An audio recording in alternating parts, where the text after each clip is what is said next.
On reparle maintenant de la situation à Alep, alors qu'on évoquait la semaine dernière la mise en place par les Russes de corridors humanitaires dans les quartiers rebelles assiégés. On a appris hier que des insurgés avaient lancé une contre-offensive dans la partie sud d'Alep.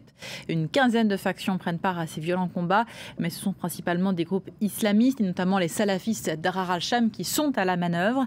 Avec moi pour en parler, Obaïda Al-Moufti. Bonjour, merci d'être avec nous. Vous êtes cancérologue, vice-président de l'UOSM en France. C'est une association composée de médecins de la diaspora syrienne, des médecins qui interviennent en Syrie pour prêter main forte aux équipes médicales sur place. D'abord, est-ce que vous avez pu vous entretenir depuis hier avec des médecins à Alep? Et si oui, qu'est-ce qu'ils vous racontent de la situation sur place?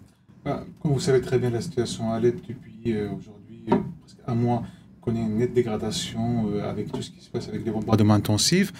L'état de siège a laissé beaucoup de séquelles récemment et depuis 48 heures aujourd'hui, avec donc cette guerre ouverte qui est dans cette partie du ville, c'est surtout la partie est et sud, nous avons une nette dégradation aussi de la situation médicale et humanitaire, des blessés par centaines qui affluent dans les hôpitaux.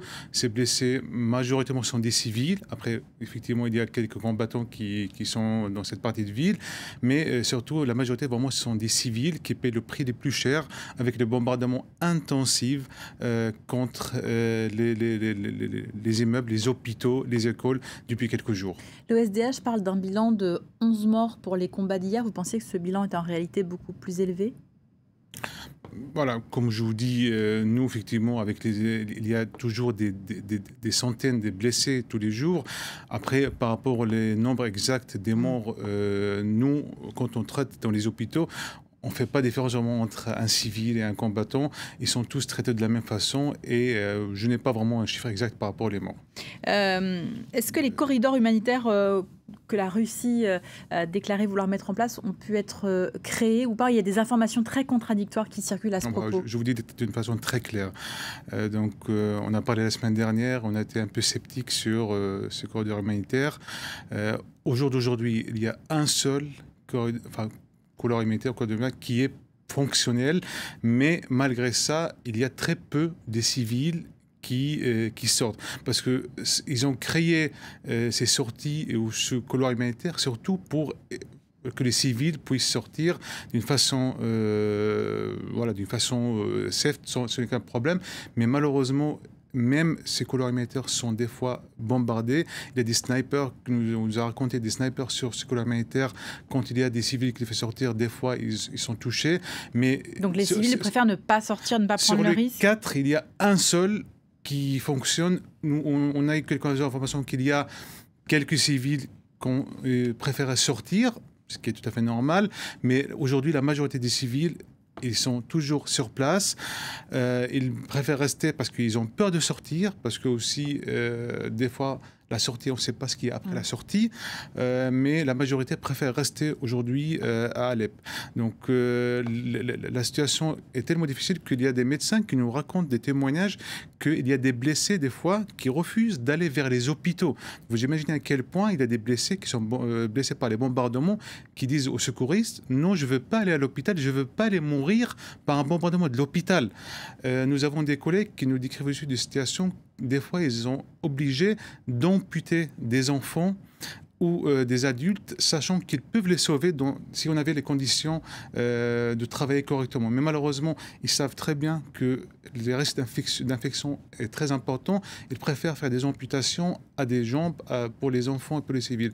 C'est pour ça, nous, dans notre organisation, on a lancé cet appel il y a quelques jours pour qu'on puisse faire un cri pour que la communauté internationale peut bouger un petit peu. Vous réclamez quoi? De l'argent pour financer les hôpitaux, plus de sécurité pour les agents médicaux sur place? J'imagine que c'est un peu tout ça à la fois. Voilà, je vous dis, la première demande, c'est surtout qu'il faut faire une pression pour arrêter ces bombardements, avant tout. Cessez-le-feu. Cessez-le-feu, un vrai cessez-le-feu, parce qu'aujourd'hui, il n'y a pas un vrai cessez-le-feu. Les combats continuent et je pense que même dans quelques jours, on pourra se voir, on va raconter la même chose. La situation continue à se dégrader. Aujourd'hui, il y a une vraie guerre, effectivement, qui est dans cette région-là, et il n'y a pas du tout d'effort. On n'a pas l'impression qu'il y a d'effort. Vous imaginez que depuis 10 jours, on a 10 hôpitaux qui sont touchés et bombardés tous les jours, enfin par moyenne, parce que... Ça, ce n'est que pour la situation à Alep, hein, parce qu'il y a tout le reste Alep, de la situation. Effectivement, j'ajoute à ça, hier, un hôpital qui était bombardé dans le sud, à Dera. Donc, vous imaginez aussi un centre médico-légal. Qu'est-ce qu'il y a dans le centre médico-légal à part les cadavres? Il n'y a que des cadavres, et malgré ça, on a bombardé un centre médico-légal à Alep. L'hôpital pédiatrique à Idlib a été bombardé. Donc aujourd'hui, il y a des hôpitaux qui sont bombardés d'une façon très délibérée, très ciblée. Nous, même à tel point que notre hôpital qui se trouve sur la frontière, l'hôpital Bab el Hawa, qui est un grand centre aujourd'hui, a été vraiment, mais d'une façon complètement dépassée par les événements, avec une arrivée très très massive des blessés qui arrivent de tout le nord syrien vers cet hôpital-là, parce que tous les hôpitaux qui entourent ont été bombardés d'une façon très très directe. Une dernière question par rapport à ce couloir humanitaire qui a pu être mis en place à Alep. Est-ce que des médicaments ont pu du coup rentrer dans ces quartiers assiégés ou pas du tout ? Pour faire entrer les médicaments, effectivement, il faut faire des demandes très spécifiques. Pour l'instant, nous n'avons pas encore utilisé ça, notre organisation. Je sais qu'il y a d'autres organisations qui essayent de voir avec les Russes, avec les autorités syriennes aussi, comment faire pour rentrer ces médicaments. Mais jusqu'à aujourd'hui, depuis l'ouverture de ces couloirs humanitaires, il n'y avait pas vraiment aujourd'hui une amélioration sur le plan médical dans cette partie de ville d'Alep.